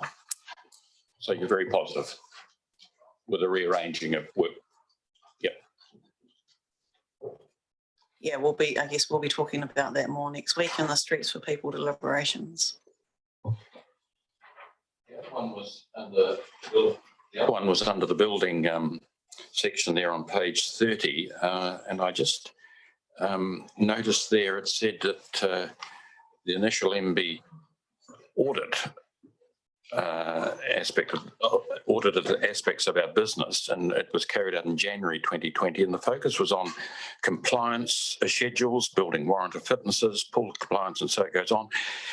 And the result was positive, but there were 65 recommendations. Now that's a lot of recommendations, and my question is more or less around the fact is, are these recommendations going to lead to, well, I hope less costs, but I mean, I could say greater costs, or let's be positive about this and say these recommendations, if they are followed through and adopted, and I'm sure they will it lead to greater efficiencies in this very important area? So there are a number of questions I have there in respect to that. Through the chair, the initial audit that we had carried out in early January this year, as a pilot scheme. This is what MB wishes to sort of roll out over the next few years. We had it done in part. We've got the second half of it to be carried out, they estimate sometime early next year. They identified the majority of those recommendations are all procedures. They were happy with what we were doing, but the big highlight that came out of it is that they believe we're under-resourced. We're not able to carry out quite a few of our functions that we're supposed to with the resource that we have. Through you, Madam Chair, just back to Mark. Will you be doing an exercise to sort of check that through to compare us with other local authorities? And through regards to human resource? Yeah, through the chair, we already know sort of what capacity TDC have, and they've got effectively double the team that we do in compliance. And we're going to be working through a bit of a business case to work through what resources we do need. So at the moment, just one other final one, I beg your indulgence. So this means that you employ contractors or consultants, to do the work at this point?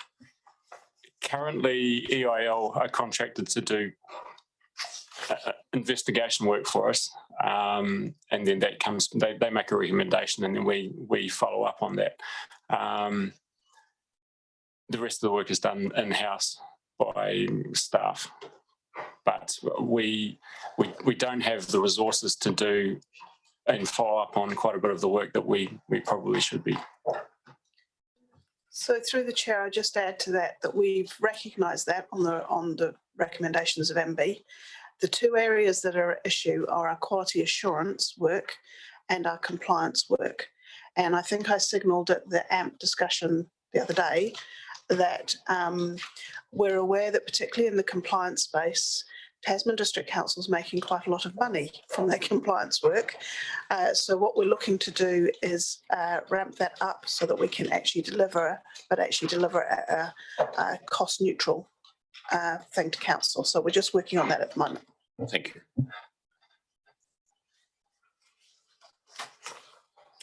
Thank you, Councillor Courtney. Councillor Sampson, I'm aware you also sent an email with some questions, and then would you like to ask your questions in the meeting?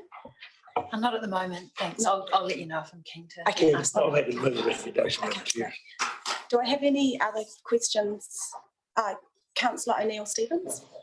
Kia ora, thank you. Through the chair, to Lisa, we've of course seen some colour popping up on the site for our pop-up park. Do you have an update on when we can expect our grand opening?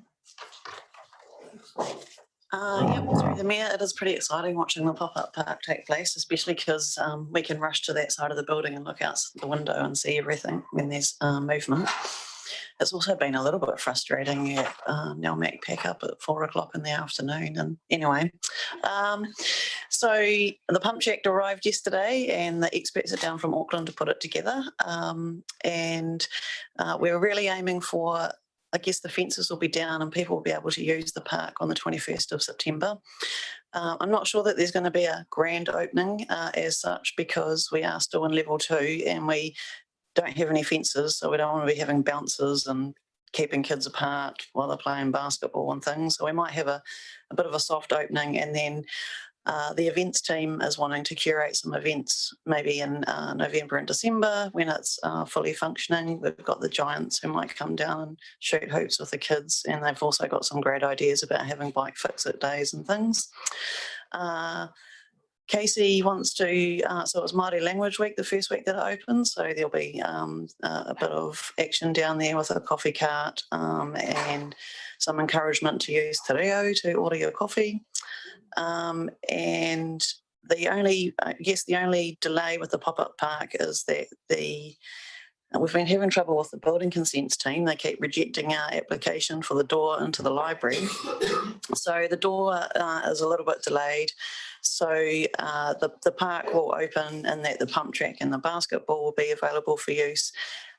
We're still considering whether or not we'll put the kit out in the Imagination Playground, because maybe it might not be that suitable for little kids in level 2 to be using big foam blocks. And also there's some issues with not having the door there because the librarians actually look after that kit. So after school holidays, I think the door will go in. So it'll be a sort of a progressional opening of the pop-up park. Fantastic to hear. Thank you. Thank you, Councillor O'Neill-Stevens. Councillor Laurie, I have your name again. Oh yeah, I've got a question, please. She said that staff rush to the windows to see what's happening to the park. Do you actually rush? I rush to do everything, haven't you noticed? That's great. I'm pleased to hear that because it is exciting. I'm sorry to bring this up, but just because someone was asking me about this earlier today, what is the budget for the pop-up park? Does someone have that at their fingertips? Yes, so the budget for the pop-up park, so far we have spent around 300,000, about approximately 3/4 of that is actually on reusable kit that we will, the pop-up park is just a temporary park, so that kit, the pump track and the basketball and even the turf are able to be reused and relocated. So yeah, there's a portion of that that is on construction costs. Yeah. Is that through the chair? Is that basically the budget, 300,000? You said 300,000. You said 300,000 so far. Yeah, so we had some additional budget approved in the annual plan for the library door. So I think another 20 to 30 on top of that. Although I think the door's actually coming out a bit cheaper than anticipated. Oh, cool. Great, looking forward to it. We might need to have some crowd control down there because there's so much interest in it. And we already have kids coming into town after school and they just sort of hang out and drape themselves across the hammocks in up Trafalgar Street. But I think it's going to be a real hit. Yes, I completely agree, Councillor Laurie, and the hammocks up in Upper Trafalgar Street have been a really great thing to have in terms of engaging with our younger community. It gives them something to do and they feel like they're part of the city. I think that the pop-up park, because of its location, will feel the same, and because it's in a sunny site rather than 1903 Square, which is a little bit shady and where perhaps we've had activity in the past, people will love being there all day long. Councillor Laurie, I was just thinking about how popular it's likely to be. Presumably people are not able to smoke and vape at the pop-up park. That's a good question. I presume they can't, and I have just been trying to follow up. In fact, I've so we have we've been developing a smoke-free policy. We workshopped that last year, and I'm not quite sure where that got to, but my understanding is that all our parks and public spaces are going to be smoke-free and vape-free. Yeah, I certainly hope that we can discourage smoking and vaping in the pop-up park. So I think that is the policy. It isn't an official parks, but I'm not sure. We are turning our mind to some of those operational things, like we're just investigating getting it on the CCTV circuit. So we'll add that to our list. Thank you very much. Some fun signage on that would be really great. I just had a quick question, Lisa, on that, on the city development achievements in terms of the intensification action plan, which is coming to us on 22nd of September. Can you just expand a little bit? I'm not sure I can quite remember what that is. That we don't need the spatial plan for that. Sorry, was it the intensification action plan? Yeah. Yeah, no, so the intensification action plan falls out of the future development strategy. So the future development strategy looks to accommodate a significant portion of our future growth through intensification of existing urban areas. And the action plan is really an operational document that seeks to ensure that across council's business units, all the business that council is involved in is enabling and encouraging intensification. So it does obviously intensification of existing urban areas also includes the city centre, and there is obviously some overlap in our thinking within the team with the city centre and how we can enable that further. So there are some specific actions in that plan that relate to the city centre. So we're having a briefing, it is actually on the 15th of September, so we can go through the actions in the plan before council receives it on the 22nd of September. Okay, that's really helpful to know. Thank you. And does that will that talk at all to the Nelson plan? How do they? Yeah, so there's four parts of the action plan which deal with all the business that council operates, and one of them is the regulatory stream. So there's a whole lot of instructions isn't quite the right word, but a whole lot of actions in the action plan that speak to the regulatory team. And just like we have with the asset managers, we've been actually working on some of those actions together before the action plan has formally been adopted. So you can anticipate that the things that are in the action plan, the Nelson plan team have already addressed in the new provisions. Great, thank you. Thank you so much. Councillor Courtney. Thank you for your indulgence. I just would like Lisa to just elaborate a little bit more on the costings there, because you made a very important point, I thought, about the equipment that's going to be used there at the pop-up park has the ability to be reused in other sites, whether it's the top of Trafalgar Street, relocated somewhere else. So I would like that sort of, if you can, on the top of your head, sort of break it up a bit for me and give me what it costs to, say, establish the park initially before the equipment went on. What sort of a figure would you be looking at there?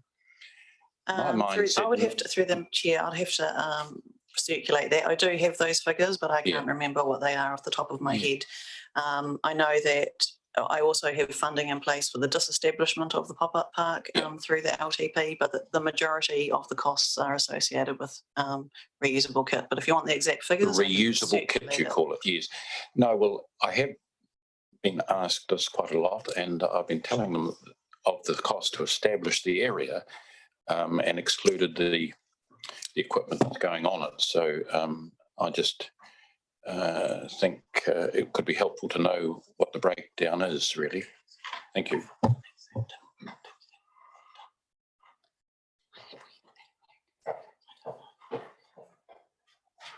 Thank you, Councillor Courtney. I just had a follow-up comment on perhaps a question in terms of the funding for our environmental grant scheme. Joe, you mentioned that after, at some point in time in the next 3-4 years, I suppose it's 2022, the Sustainable Land Management Program is funded through central government, and that we might lose that funding. I guess we probably want to turn our mind to, if this has been so successful with the community, how we maintain that funding. And you've mentioned bringing in a request for more funding through the asset management plan. I guess part of our thinking we need to weigh up, we have been successful in getting the 1.6 million for the Maitai Valley and what we might have spent on that had we not got that funding. So that would be helpful to think, even though this might be an increase, where we've saved because we received government funding and how else we could apply to the government for more support for this kind of work. I'm quite sure they like that we're doing it and that they like that the community is so involved in particularly this scheme, because I think it's been very successful. Through you, if I may make a comment, it's important to remember that that 1.7 million is for jobs. Yes. So we don't have any operational money there. It's all being spent on salary. And in fact, we're supporting the job creation with our existing operational funding. So some of that Hill Country Erosion Fund grant is being used to pay for the plants that the people that we're employing through the project will plant, because the objective was to create as many roles as possible to support COVID recovery through that program. However, your comment about trying to get central government funding to support environmental work is absolutely true. And so we are putting a project manager in place to look after these big government funded projects. And one of the roles of that person will be to keep an eye out for other grants that we can access to continue to support this kind of work. It doesn't all need to fall on the ratepayers. I completely agree. Yeah. And would you anticipate, if we were developing the biodiversity strategy, that sort of that focus of that environment grant scheme could sit within that? So how we shape and support the community deliver projects which deliver to the strategy, that would be helpful in terms of strategic thinking. Yes, through the chair, with the current prioritisation process that we use, we're looking at how well the outcomes of the project align with what Council's trying to achieve. It's an important part of it. Yeah, okay, great, thank you. I don't think I have any more questions, and I can't remember. I don't think it's we've had it moved. Who has it moved? Councillor McGurk has moved it. I might second the quarterly report this time because I think it's a really excellent report, and thank you so much to the staff who've worked on this as well as the COVID report. I know that how many hours is spent preparing these documents, and they are a valuable source of information and checking budgets to us. So thank you for your effort in the report. I don't think do we have any debate? Does anyone wish to debate on the report? Okay, in which case I will put it. All those in favour? Anyone against? No, that's carried. Thank you so much.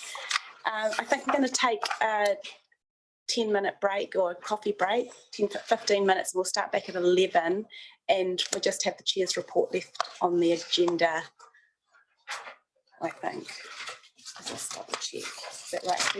Yeah. So we just have the chair's report at 11, which ties quite nicely into a lot of the questions which were asked through the quarterly report. Hopefully you've had that tabled now. And do you need a little bit more time than coffee break to read it? Okay.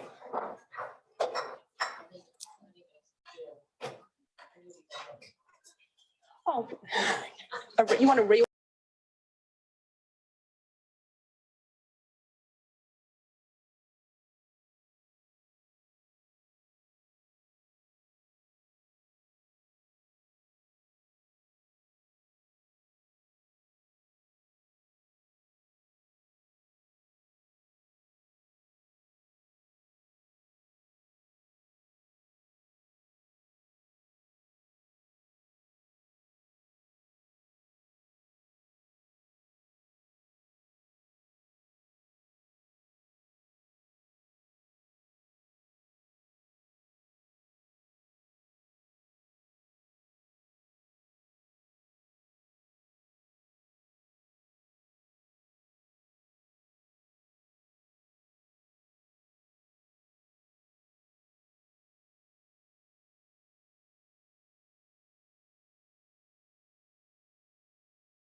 So I've invited Joe to just stay for this part of the meeting as well, in case there's a part of the report on Saxton Creek and the mulching which is happening there, and it's a project which Joe initiated, and I thought she might like to share some of that with you. Have you all had a chance to have a quick look at the Chair's report, or do you need a little bit more time to read it? Okay. So I just wanted to take this time today to talk a little bit about a project which I've been working on since January, and there were a lot of submissions through the annual plan on food resiliency, edible landscaping, and how we can support our community to create that connection through greening our urban spaces more. So the annual plan has given a really clear direction that will cast a climate lens over all of council activities, and I've been working with the Mayor and Pat and Claire and Roger to try and shape how we might cross some of the environmental thinking out more into the parks and reserves team as well. So I'll just go through each section briefly. I won't read it out verbatim because then it just sounds like I'm reading something I've written. But I guess for me, this the issue around food resiliency and climate change really started to shape my thinking about how we take climate action back in 2017. And I brought along this book I read. So I read this book back in 2017. It's called Kiss the Ground: How the Food You Eat Can Reverse Climate Change, Heal Your Body, and Ultimately Save Our World. And I sort of read that title and thought, oh, well, that must be the book for me to read, because I've always been really interested in climate change, and I've always been very interested in food and how we grow food and how we support public health initiatives to create healthier communities. So if you can tie all of that thinking together and be taking action which addresses our planetary issues and supports our community, plus improves the health of individuals, then I think that's win-win-win. And we are definitely moving in the right direction in terms of shaping really strong, connected communities and livable cities. So, and one of the things which was really noticeable during the COVID crisis is just prior to lockdown in New Zealand, everyone went out and bought seeds and seedlings. So there was a massive selling out of seeds and seedlings in just about all of our stores. I went very late and everything was gone already. In America, apparently they went out and bought guns. So we are definitely moving in the right direction in this country, and it's good to know that panic buying was over seeds and seedlings in Aotearoa. And one of the reasons why people were buying seeds and seedlings is that if you have a fear that your supply chain of your food is going to perhaps end, then you want to know that you can grow your food locally. But we also know that in Aotearoa, food poverty is a really big issue, and the way our benefit system works is that often there might be enough money to pay just for all of your bills, but there might not be any money left to buy food. And so if we can grow more of our food locally and ensure that people who perhaps rent or do not have homes can access food and forage for food in our communities, then that provides a food source for them as well. So we have some issues around food resiliency and providing food to our community. Plus, we know that soil and water are really susceptible to climate change. So the impacts of climate change are that our soil and water are at far greater risk from those extreme weather events such as flooding and fires. And we know that food production and food waste is a massive contributor to greenhouse gas emissions, yet in fact how we produce our food and what we do with food waste could be the opposite. So back in 2015, New Zealand signed, as part of the COP21 Paris Agreement, New Zealand signed something called the 4 per 1,000 initiative. And this is an initiative which focuses on carbon sequestration through ecologically conscious land and soil management. It was developed by the French Minister of Agriculture, and it's in French, it's called agroecology. And it has been led, I guess, by France because it has one of the most progressive ways of thinking about land management in the world. And the principles around regenerative agriculture is that it's a new word, but it's very similar to permaculture thinking, in that you utilise deep root and fungal systems for your plant growth, and then maintaining keeping the plants in the ground and keeping them there for a long period of time and building up your compost and your soil health around those plants. You create underground ecosystems which really nourish the soil. And then you also, as a result of this process, you retain your soil more effectively, so you decrease your erosion and sedimentation issues into waterways, plus mulching increases water retention, so you don't need to water as often. So there's lots and lots of wins in terms of this method of land management, and it can be applied large scale or small scale and in the urban environments, and it can be applied to lots of different things that we're growing, from the grasses and the natives that we might be planting to smaller fruit trees and bushes, to larger scale horticulture, and things like planting manuka as part of our canopy for restoring our forests, where you are able to harvest the manuka honey as well. So it has huge income potential, plus it increases the nutrient content of your food. And the really great thing about it is, if we're growing more food locally, then the transport costs and the fossil fuel use of that transport also decreases. So if we can access food which is being sourced locally, then we're also decreasing our carbon footprint that way. So how does all that apply to council, and what can we do at a council level to make those kinds of changes and think a bit differently into the future? Well, during the annual plan process, we had a lot of submissions from members of the community looking at food resiliency, and particularly through our Good Food Cities submissions and through community compost as well. So we know that council owns a lot of land, and we have a lot of urban spaces and a lot of road reserve and pockets of land all over our city which we can utilise more and more for food resiliency. And if we improve our local food resiliency, then we also create more connected communities and improve our environmental outcomes in our local spaces too, in our recreational green spaces. So I've met with Claire and Roger, and the Parks and Reserves Activity Management Plan is intending to develop an urban greening plan through the next cycle, and this will provide a greater strategic direction for options for Nelson's food resiliency, city greening and regenerative landscapes.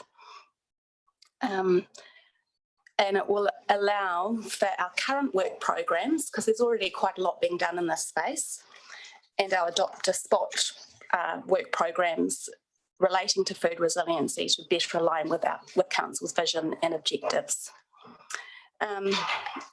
So one of the great things about sort of moving through this thinking is that Council's already doing a lot, and I met with Peter Grundy yesterday, and he was able to show me the edibles that have been planted over the years and the success of that planting, and what a big difference himself and Andrew have been making with, I think it's about 200 fruit trees a year out of 26,000 trees that are planted. So they already are doing significant planting, but it's still quite a small number.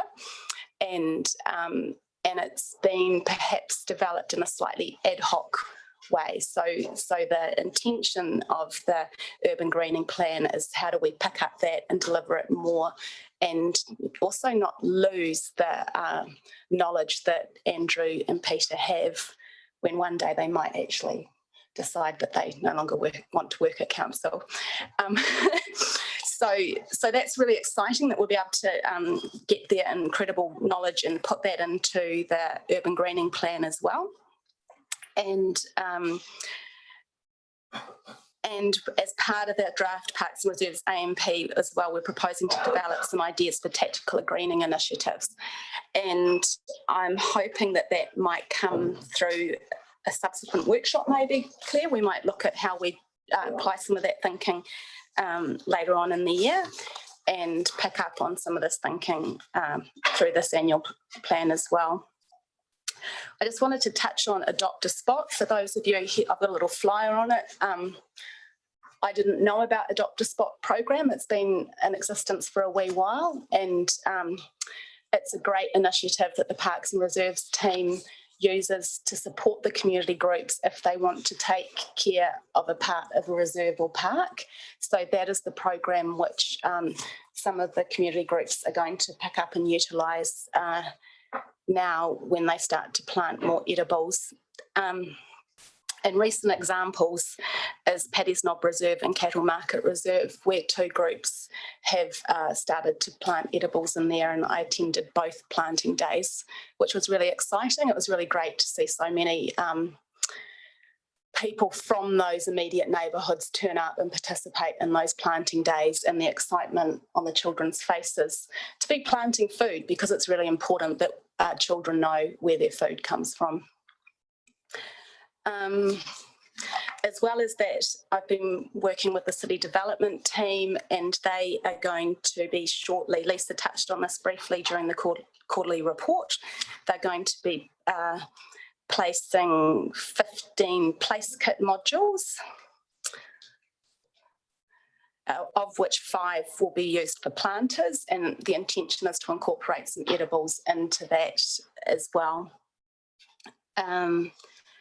That is a collaboration with NALMAC and the Good Food Cities Food and Community Resiliency subgroups of the Nelson Tasman Climate Forum. So the Nelson Tasman Climate Forum has maybe 13 subgroups, and of which 2 of them are particularly interested in community resiliency and food, and how we support our community to grow more of their food locally. So I've been working with the 2 facilitators of those groups to support some of these projects to happen.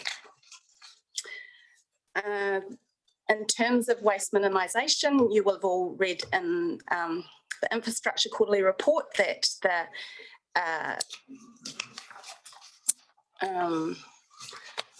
our trial has been approved, and that community compost will undertake the work, and that will commence in October 2020. This is a really significant step forward for me. I think that we've been talking about diverting food waste and green waste from landfill for 10 years, and now we're actually initiating a trial to begin that direction. So I think it's a really significant milestone. It's a little bit like the Nelson plan. And if we are really going to walk the talk, then we need to, this initiative is perhaps the most important one in terms of looking forward. So I think it's really exciting that we've thought about how we can take the community on that journey with us, and community compost has grown to be a community group which has a large following within the community, and the fact that the compost they create, they are able to give back for community projects is also really exciting. Community compost has also just finished the branding on its new bike and trailer, and I think that will be out and about maybe tomorrow or maybe next week. So we have the electric bike and trailer will be out in our city in the following weeks. And I remember maybe 6 years ago, we asked for branding on the back of buses and on the sides of buses, and we never managed to make that happen. But it's pretty cool if we can showcase some of our thinking out and about in our city. And I think the bike will go a long way in terms of that. It has a really neat logo, turning waste into wonderful. I'm not sure who thought of that, but I think it's an excellent logo on the side of the bike, and it's bright and colourful, and will hopefully really connect with our community and make them think about what they do with their food waste, and that actually if they don't put it in the rubbish bin and turn it into compost instead, then that's an amazing thing. The second part of my report is around biodiversity restoration, and we've talked quite a lot about that in the quarterly report already. So as you all know, I think it's really important that we continue the work that Joe's team's been doing, and that we continue as much biodiversity restoration as we possibly can.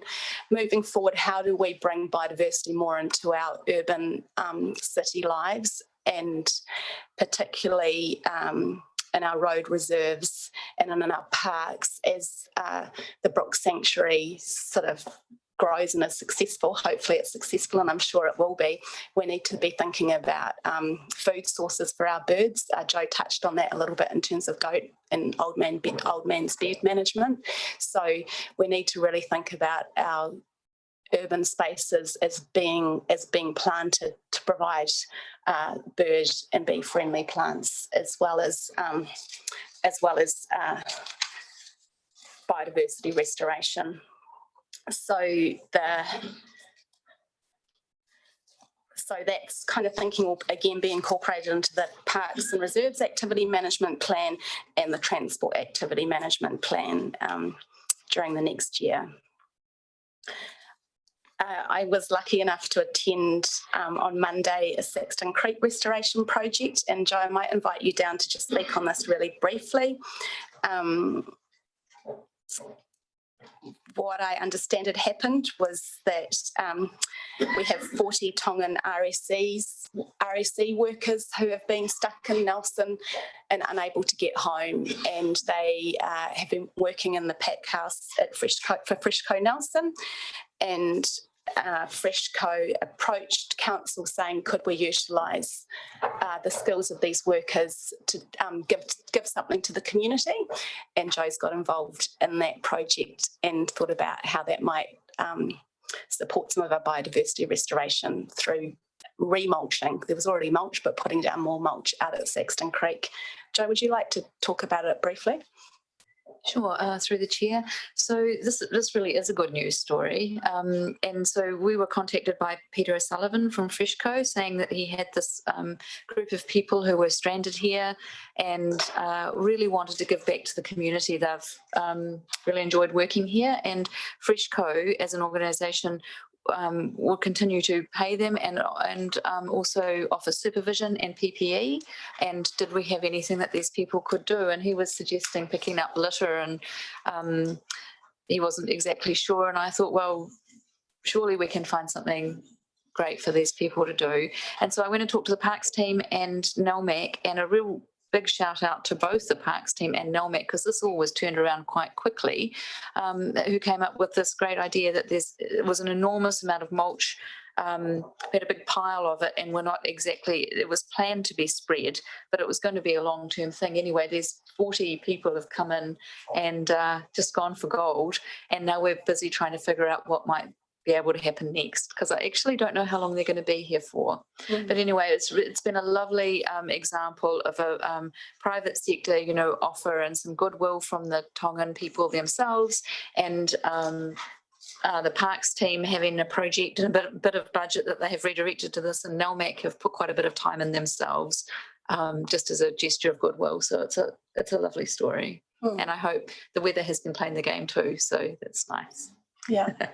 Hi, Councillor Laurie. It is a great story, and I think it's on the front page of the Nelson Weekly. It's a nice shot of the crew doing that good stuff. Yeah, good, cool. Yeah, I think it's a reminder that even though we understand that work streams have been set and everyone is very stretched, that sometimes we can assist and turn things around quickly. And I really want to acknowledge that you did that, Jo, and that that opportunity for those workers to feel like they're contributing rather than perhaps just waiting desperately to get home. All of the ones I spoke to have children at home. They have been here for far longer, many months longer than they had anticipated. They were supposed to fly back last week and then that's been delayed. And so they're living with a lot of uncertainty. And I think it's really great that Freshco's wrapped some support around them and provided that community connection as well.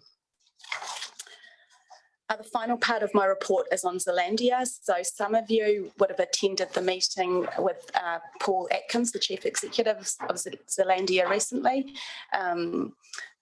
He was a very inspiring speaker and talked a lot about the success of Zealandia and not only the success of bringing back the birds and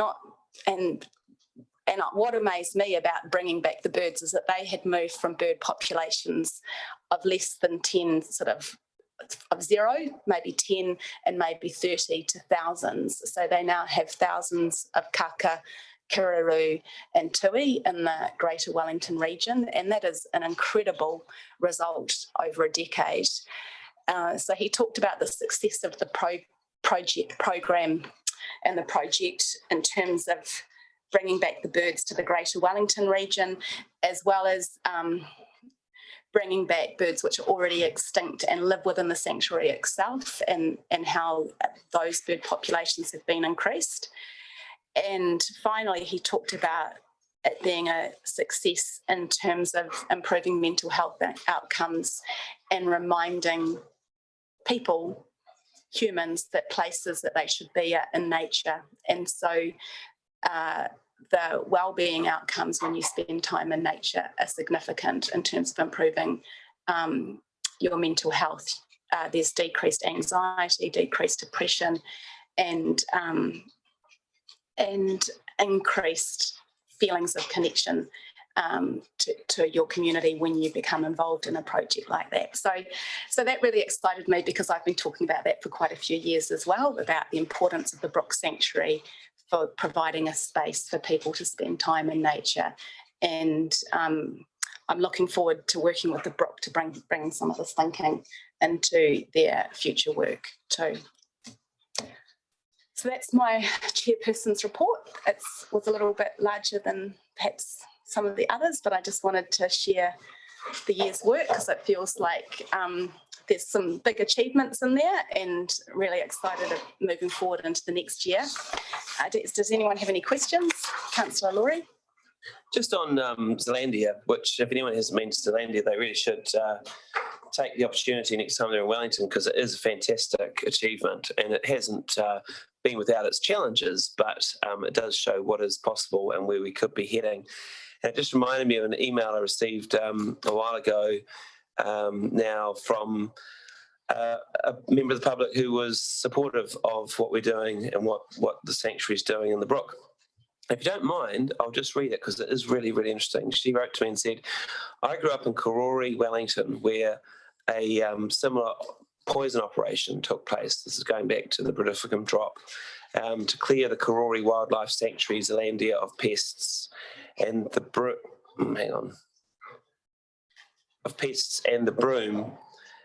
and the boom in bird life since then in Karori and throughout Wellington has been mind-blowing. I never thought I would see kaka and bellbirds in my parents' backyard, let alone saddlebacks breeding in Aro Valley. And she goes on to talk about more of what she's seen there. And that's the experience of a lot of Wellingtonians who have been stunned by the biodiversity that has come to the capital. In fact, Wellington is one of the few capital cities in the world where biodiversity is actually increasing. Yeah. So it is a really great sign of what we can do. Incredible good news story, and they have a 500-year vision, which I think is incredible as well. I hadn't been there before, and when I walked in, I just I don't think I thought in my lifetime I would experience that kind of bird song, perhaps apart from perhaps on Stewart Island. I've been planning on going to Stewart Island. So you walk in and the bird song is just phenomenal. And then within minutes, you're seeing kaka, tui, kiraroo, and the saddlebacks are just incredible. But to see a takahi, you're just walking through and you see a takahi and then kakariki later on coming down to feed. So it was a phenomenal experience, and Paul was a fantastic host. I learned so much about birds and just in that 1 hour visit, and didn't think that in my lifetime I would see some of those very rare birds up close.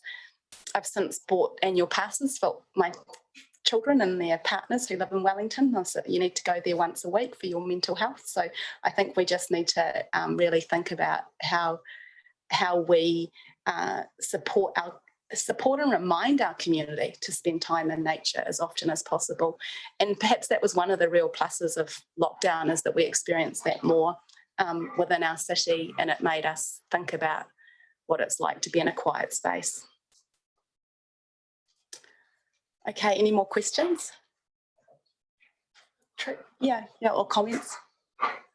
I just got a comment, and it was it just got me thinking about when you had in here about the livable cities, and it talked about the 15 place kits, and then it got me thinking about the different experiences I've had in other countries that I've been privileged to go to, and it just reminded me of when in Italy about all the plant boxes on shop windows, but on McDonald's of all places had box windows with edible stuff and things in it in Italy. So I thought that was quite awesome, that McDonald's has blended into their culture by having these things that are important to their city.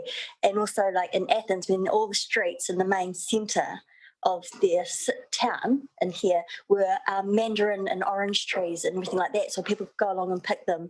So as they're walking down the street to go to their shopping, they could have ample supply of fresh fruit. Wouldn't that be awesome to have that in our central city? And as we go down, instead of these, deciduous trees, that are actually fruit trees.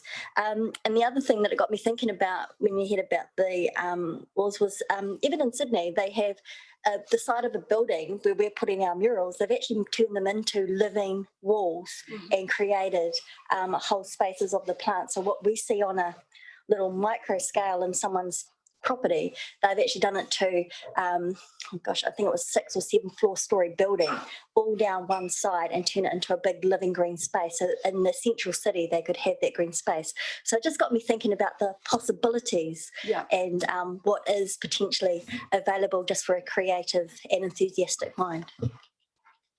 Thank you, Councillor Brandon. I think you're absolutely right. There's so many opportunities when you start thinking about how we green our urban spaces, and that and there's one of the really exciting things about the Adopt a Spot program is that the community can become involved and take care of those planter boxes, or it might be a living wall, and we can support them to become involved. So that means that the caring and the kaitiaki lies with the community, and that means people want to keep the plants where they are and take good care of them.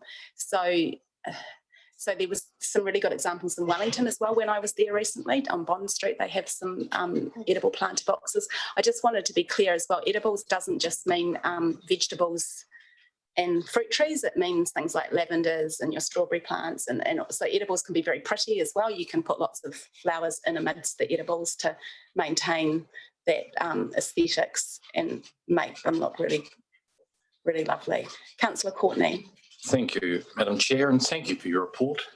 The amount of time and enthusiasm you've shown in presenting it, it's been fantastic. It's given us all an update.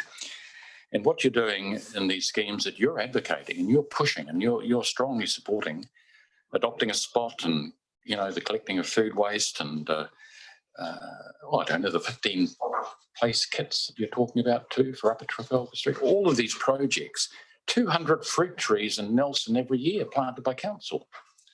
Well, you want more, of course, but I mean... It's a good start though, isn't it? It's a good start.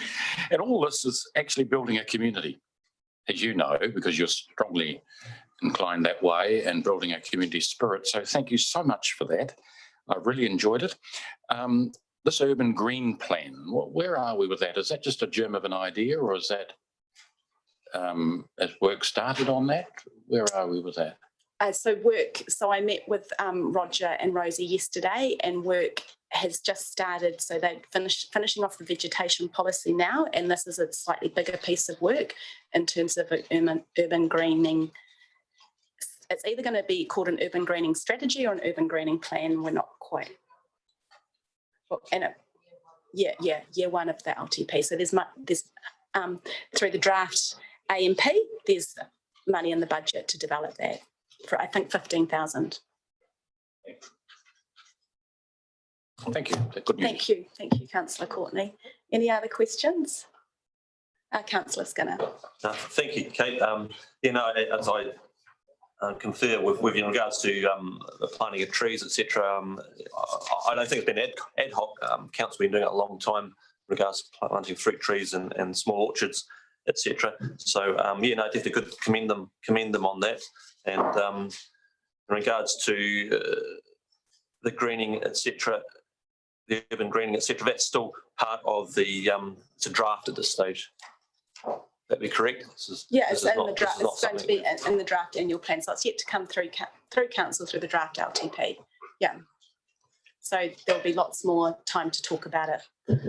But I just wanted to update the councillors, as we had many submissions through the annual plan process on this issue, and I'm in the process of writing the letters back to the people who submitted. So this is the basis of the letter. This is the approach we will be taking to support that kind of urban greening and food resiliency in our urban environments. So just to follow on that, I think it's something we should really commending council over the years, the likes of Peter Grundy, Andrew Pethram and many others have actually been using their wisdom and leverage to make it happen. I guess outside of what's happening at the table, obviously we as a table don't try to get into the nuts and the bolts and what goes where and how. So I've always been impressed. My father used to work for Parks and Reserves when I was a youngster, and he worked alongside Peter Grundy and Andrew Pethram, and he always came home and said, he'd say, we've planted some walnut here, we've planted this there, and all his kids would go around and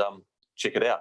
And that was something, so really commending the staff, like the seeds from there, they've got the impetus of it. My father was very much into organic growing and horticulture, etc. And I think that was a culture that was part of council pride in even working there, and that was sort of, and that should flow through. I think it flows through to some of your thinking, some of my thinking on the table and how we do.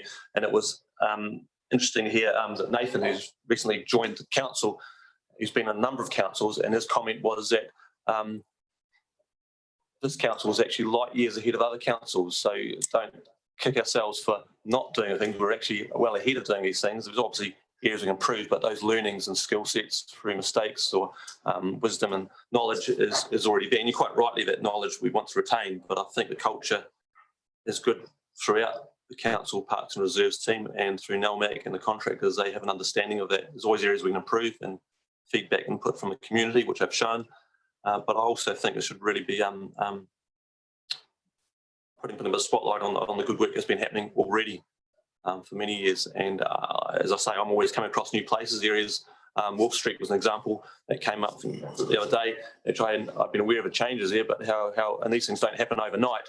Over the last 2 decades, from being an area of just being a bit of a dump, rolled cars and an old creek and old man's beard and gorse, to now is pretty much an orchard of trees there in a cul-de-sac. So I'd like to applaud the staff and those on the coalface, for a better word. Yes, I completely agree, Councillor Skinner. I think that there's been some amazing work happening for many years in the background, and it's time to put a spotlight on that and support that work. To give a quick example. I photographed the wedding. Sorry to photographed the wedding last weekend and went to Queen's Gardens, and there was a flower bed there, and I was photographing actually 2 80-year-olds getting married, and they wanted to jump on the flower bed to get photographed. It was a flower bed of lettuces, decorative lettuces. So you'll get me in trouble. But that was an example. 2 80-year-olds. 2 80-year-olds. Oh, how lovely! If you're just going in from Bridge Street, just on your left, there's 2 beds. We'll see that, and they're lettuces colourful different lettuces, so I'm sure readable. And there were, but that's an example of it's already happening. Yeah. It's already and these things turn over. But to have a nosy. Right. So I'm definitely looking forward to Peter will come back to a future workshop and share with us some of the things they've been doing, and then we'll be picking up that knowledge and bringing it into that urban greening strategy. Okay, thank you so much, everyone. Oh, yeah. Should I move my report? Would someone like to move my report?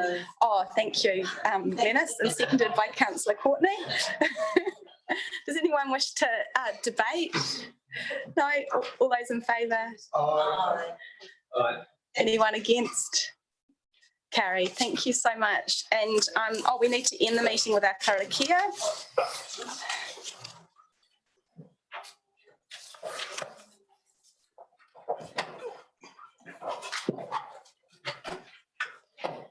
Kia tau ki